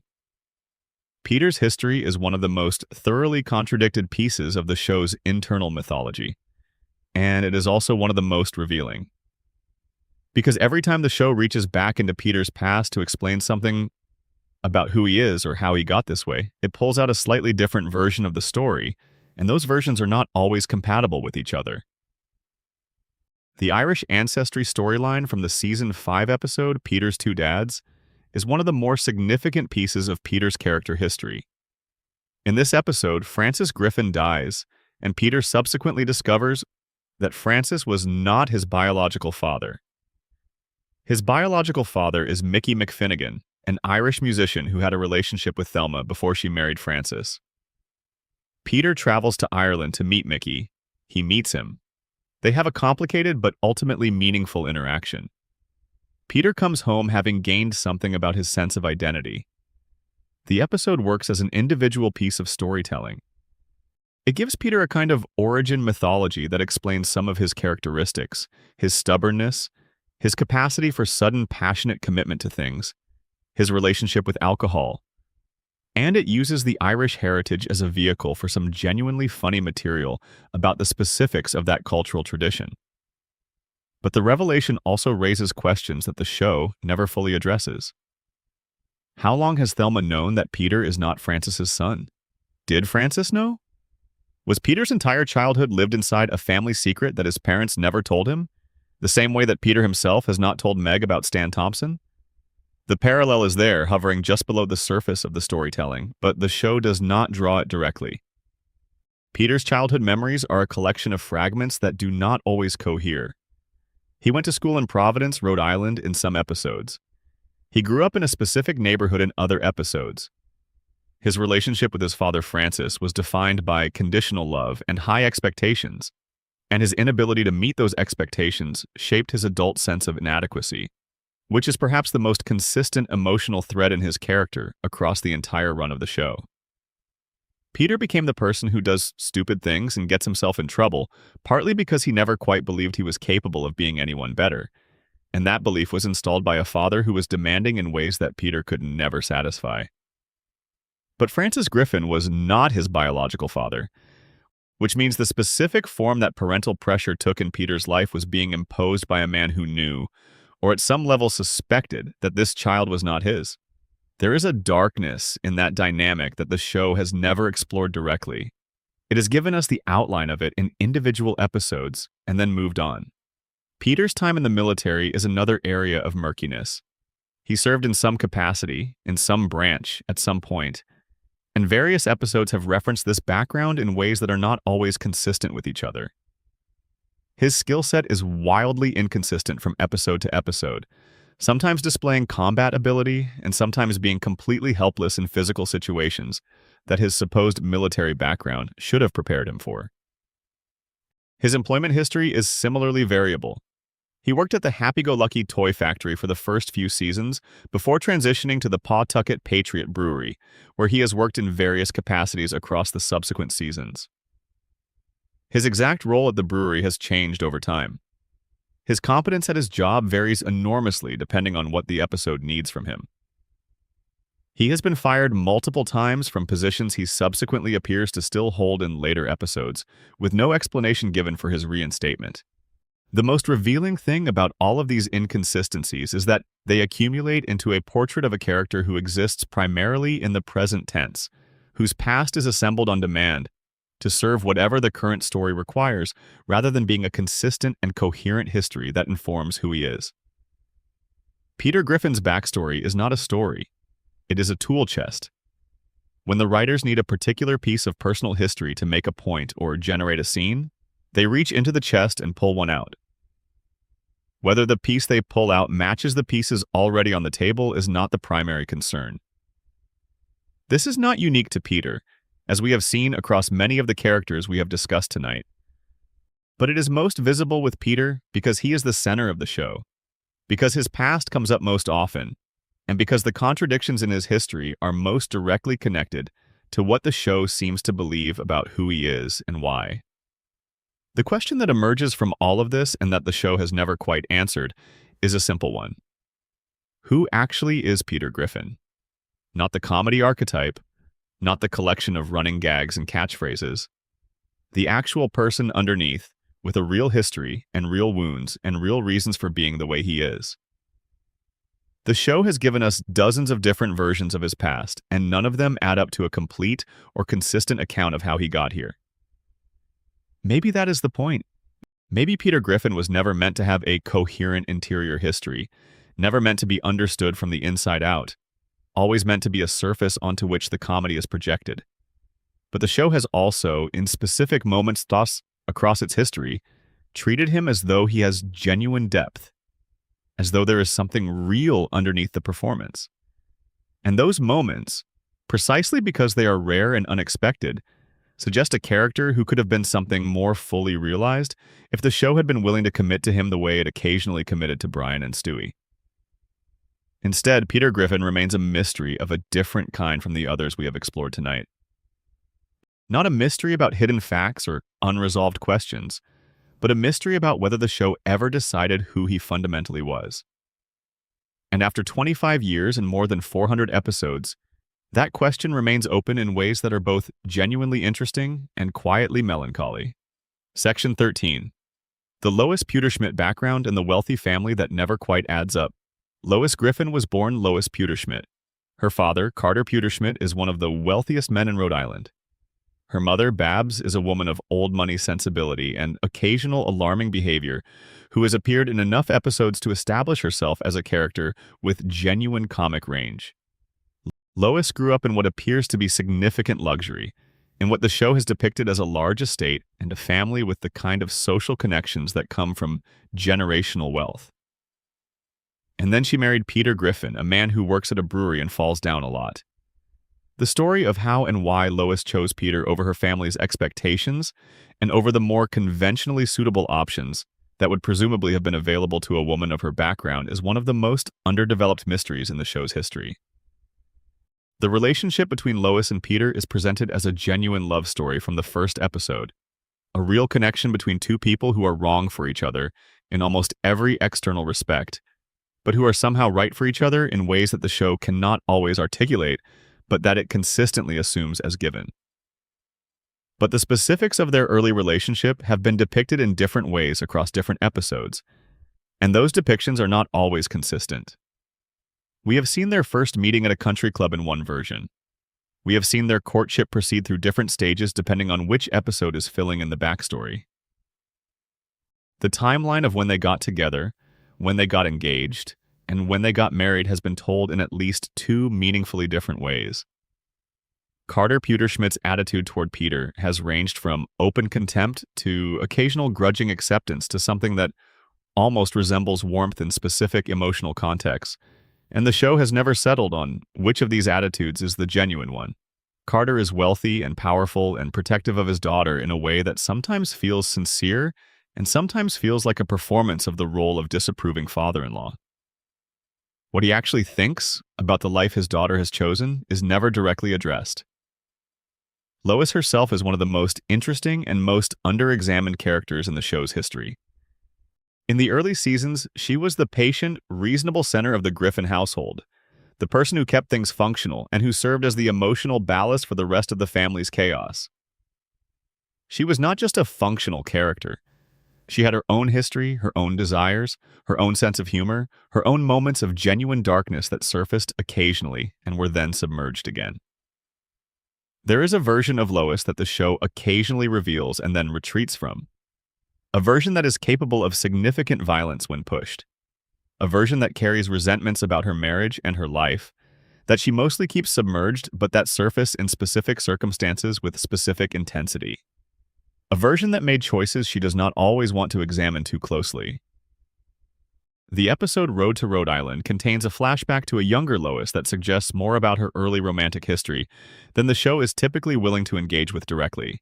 The Griffin family's backstory, including whatever happened with Stan Thompson, suggests that Lois's inner life contains things that the surface presentation has never fully accounted for. The Petersmidt money is its own ongoing background mystery. Carter is depicted as enormously wealthy in ways that occasionally intersect with the Griffin family's finances. But the show has never consistently established what Lois's relationship to that wealth actually is. She married Peter, who is decidedly not wealthy. She lives on Spooner Street in a house that is comfortable but not extravagant. Whether she has access to any portion of her family's fortune, whether she has deliberately separated herself from it, whether the money is something she thinks about or has made peace with not having, these are questions the show has circled around without answering. The relationship between Lois's wealthy background and her current life is perhaps the richest, unexplored dimension of her character. She moved from one world to another when she chose Peter. What did she give up? What did she gain? What does she think, in her quietest moments, about the life she is living versus the life that was available to her? The show has suggested that she loves Peter and loves her family, and that love is genuine in the show's emotional logic. But it has rarely asked what cost that love carries, or whether the cost is one that Lois has genuinely accepted, or one that she is still somewhere in the process of reconciling.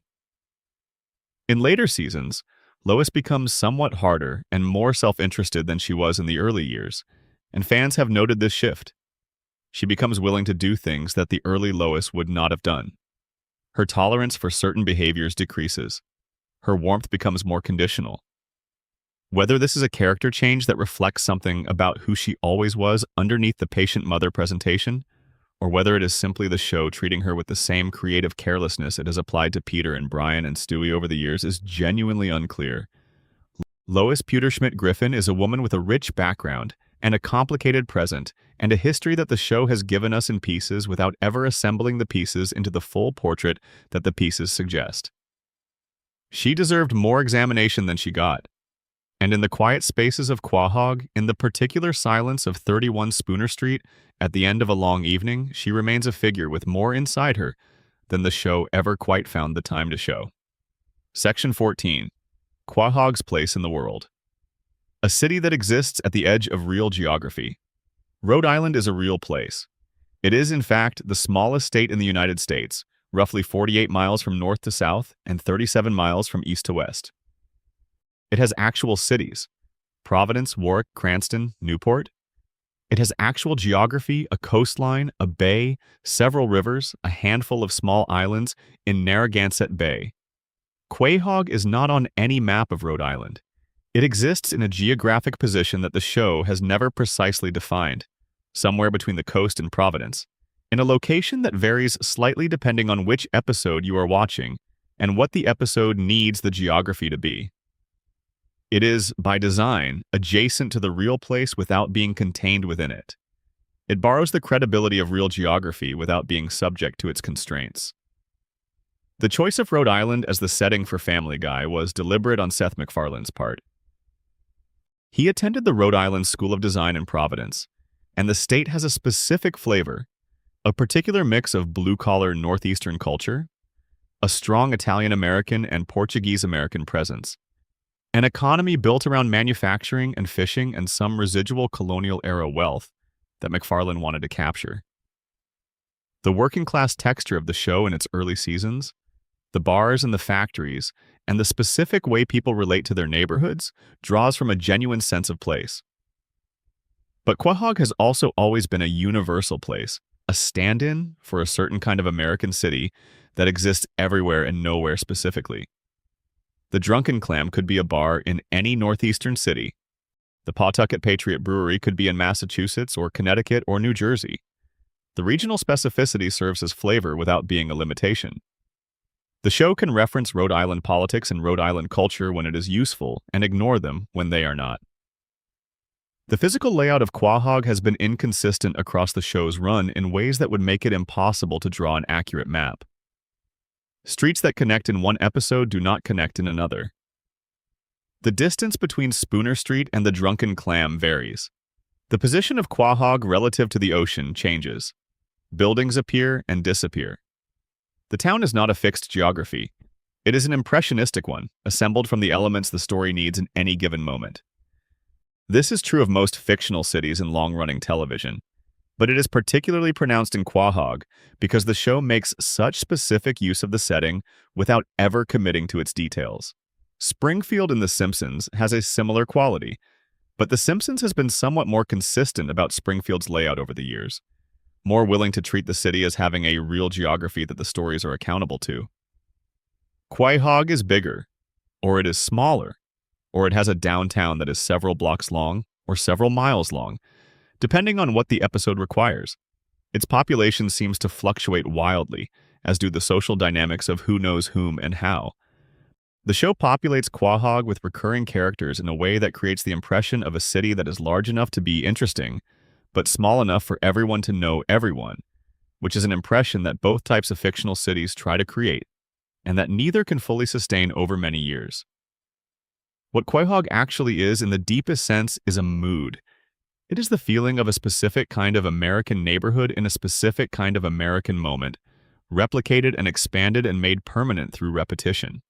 The geography is not the point. The point is the texture.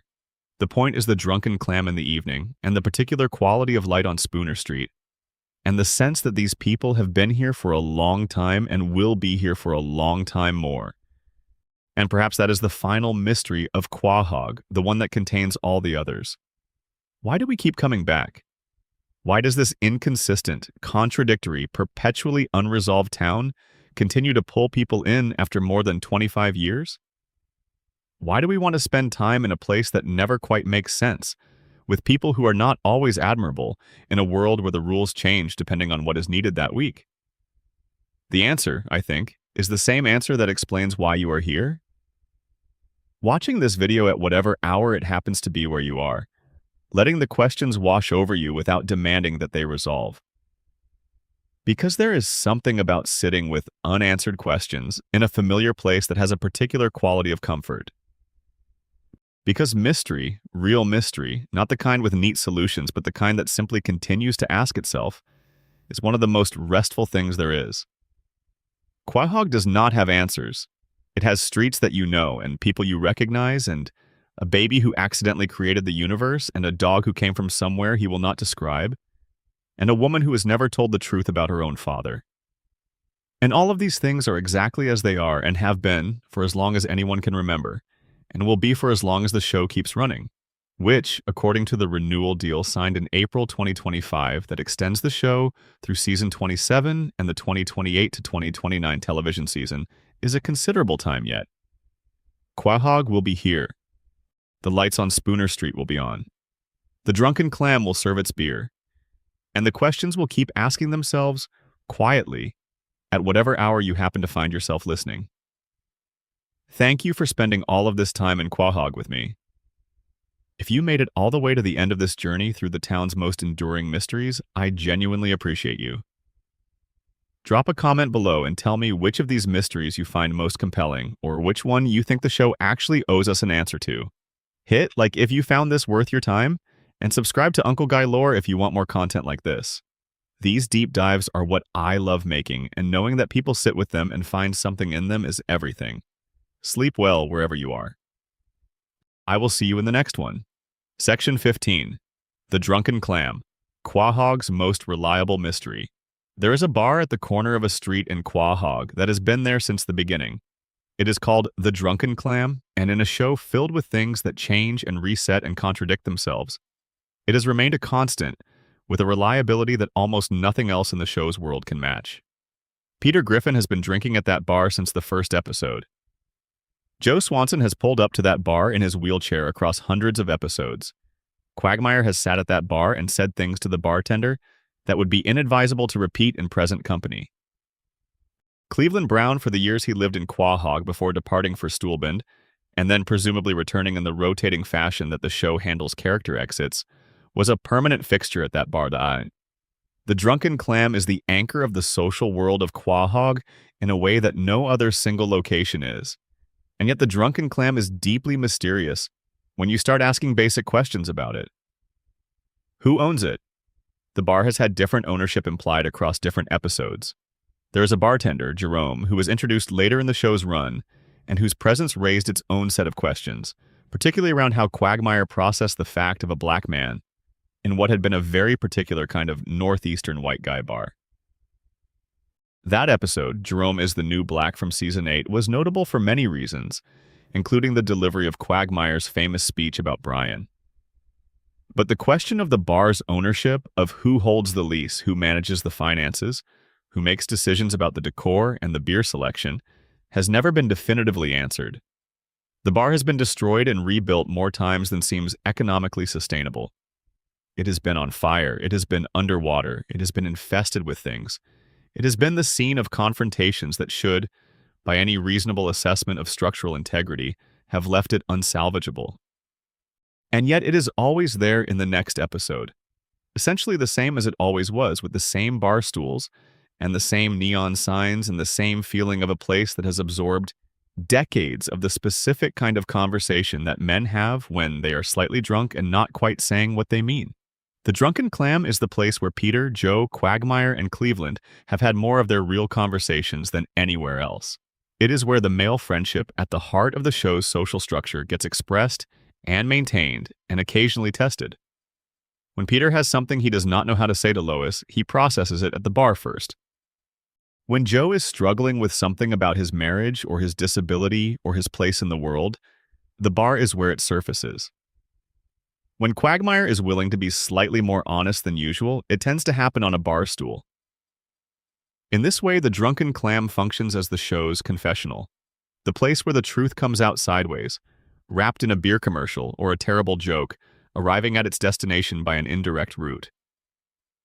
The bar does not encourage direct communication. None of the best bars do, but it creates a specific kind of permission, a particular social context in which things can be said that would not get said anywhere else, and that permission is one of the show's most useful narrative tools. The mystery of the Drunken Clam is also a mystery about male friendship and what it looks like from the inside. Peter and Joe and Quagmire are not, on paper, people who should be close friends.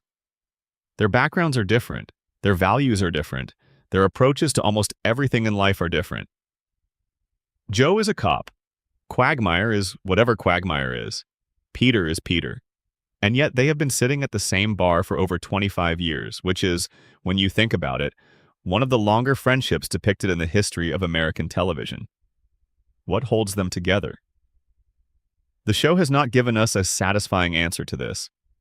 It has shown us that they met, more or less, and that they have continued to exist in proximity, but the specific quality of the bond between them, the thing that keeps bringing them back to the same bar stools despite everything, has never been articulated directly. The bar is the answer and also the placeholder for the answer. They keep coming back because this is where they come. The Drunken Clam is the reason and the proof simultaneously. In the late seasons, the friendships between these men have become somewhat more transactional and somewhat less warm, in keeping with the general cooling of the show's emotional temperature that we explored earlier. But the bar itself has remained, which is itself a kind of argument. Whatever has changed about these characters, they still come here. They still sit. They still order the same drinks and have the same kinds of partially honest conversations they have always had. The Drunken Clam outlasts the changes in the characters who drink there, which makes it something more than a setting. It makes it a force. A place that has absorbed that much human time and human conversation and human uncertainty takes on a quality that is harder to name than mere familiarity. The Drunken Clam knows things about Peter Griffin that Peter Griffin does not know about himself. It holds the record of every time he almost said something true and then didn't. Every time Joe's voice went quieter when the conversation reached something real. Every time Quagmire laughed in a way that was covering something he was not going to discuss at a bar. The bar keeps these things without judgment and without disclosure. It is the most discreet character in the show, which is an unusual distinction for a piece of furniture and some neon signage. But there it is. The Drunken Clam has secrets. And unlike Stewie and his weapons cache, or Brian and his unnamed point of origin, it has never once come close to giving them up.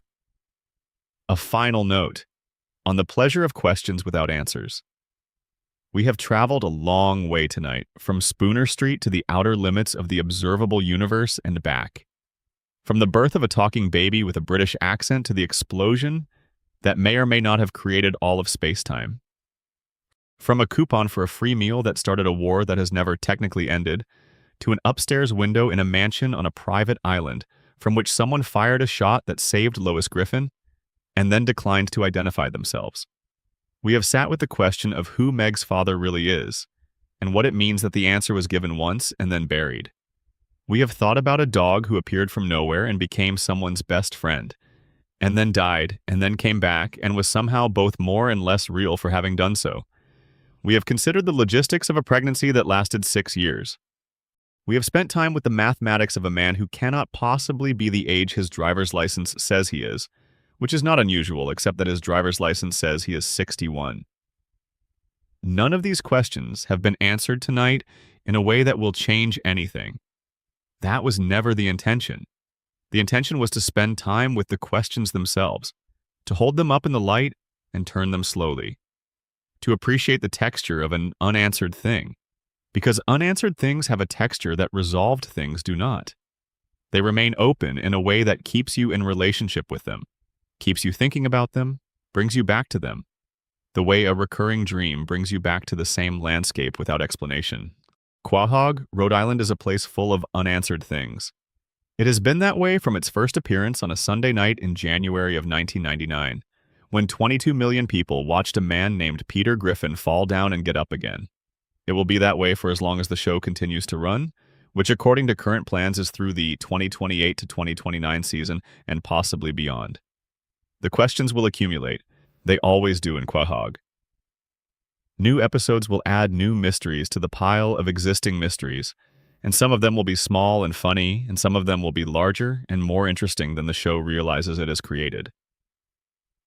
That is the nature of a world that has been built continuously over decades by hundreds of different writers and dozens of different creative visions, each one adding something without always checking what the others had already added.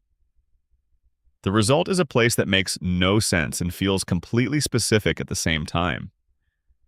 A place you know well, despite not being able to map it.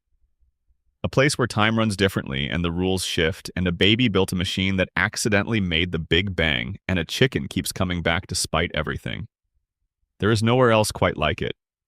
For all its complications and all its contradictions, for all the ways it has changed and the ways it should not have changed, Quahog is a genuinely singular invention. And in the right frame of mind, at the right hour, with the right willingness to stop asking for things to make sense and simply let them be what they are, it is a place worth spending time in. Thank you for spending this time here with me. The questions will still be waiting the next time you come back. They are patient. They have learned from living in Quahog that time works differently here, and that there is no particular rush. Sleep well. I will see you in the next one. And if this kind of deep, slow, patient exploration of the things we love and the questions they leave behind is something that works for you, please hit the subscribe button and join what we are building here at Uncle Guy Lore. Every like helps more people find this content, and every comment, especially the ones that tell me your own theories about these mysteries, makes this community something genuinely worth being part of. The best conversations happen in the comments. Come find us there. These mysteries have lived in the background of a show for over 25 years, quietly waiting for someone to sit down and give them the proper attention they have always deserved. The people who made Family Guy were not always aware of the depth they were accidentally creating. Writers across hundreds of episodes added small details and throwaway references and one-line backstories that, when you lay them all next to each other at this hour of the night, form something richer and stranger than any one of them individually intended. That is the particular magic of long-form storytelling. The depth emerges from duration, from accumulation, from the sediment of time and attention and the particular human impulse to keep adding things to a world, even after the world has technically become too complicated to track. Quahog is the product of that impulse, taken further than most worlds go, which is why it rewards this kind of attention. Why sitting with its questions produces something that feels, even now, even after all these years, genuinely worthwhile.